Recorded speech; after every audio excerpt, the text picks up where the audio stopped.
Tablets from companies like Square have made it more convenient than ever now to tip, and consumers are feeling a little bit of heat. A LendingTree survey shows 60% of Americans say they're tipping more because of technology, while 24% say they always feel pressured to tip when the option is presented.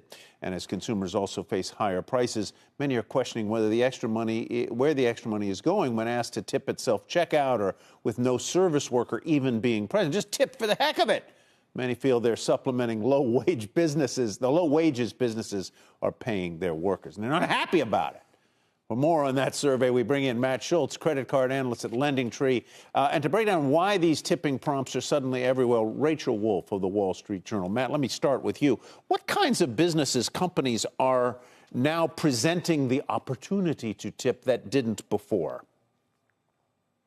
Really, literally almost any business you can think of because of the proliferation of these point-of-sale tablets. It can be anywhere from a gas station mini mart to a handyman to really anything you can think of. Rachel did a story a while back talking about how people are asking for tips at self-checkout kiosks.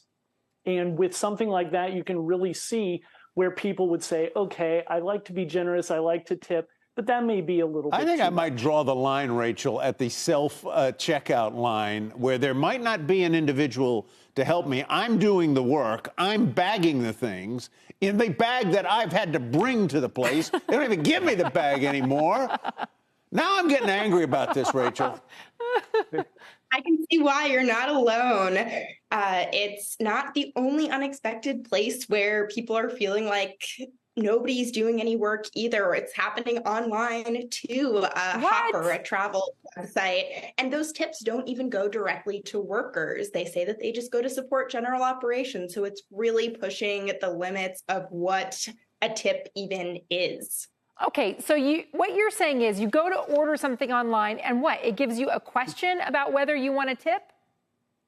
Take a baby formula retailer. It says that they will expedite the processing time from 24 to 12 hours. So theoretically, it's doing something, but when you're already spending so much and so much more than consumers were a year ago, people are really up in arms about it. They feel that tipping has reached a tipping point, and they're not wanting to subsidize these wages anymore. They think that it's an excuse for businesses to pay their workers less. Many labor advocates agree that it has gotten out of hand.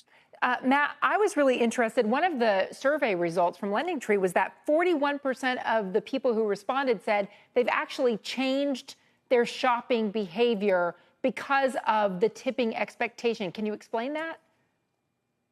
Yeah, it's really kind of getting at what Rachel was talking about, where it all just seems a little bit too much. We're all perfectly fine with tipping wait staff and housekeeping at a hotel or a delivery guy. But when it comes to other situations where we are not even having any interaction with people, you can see where people would get upset like that. And people tend to feel powerless sometimes as it relates to dealing with businesses. So one way that they can flex a little bit is to vote with their feet and change where they spend their money. And some of that's going on for sure.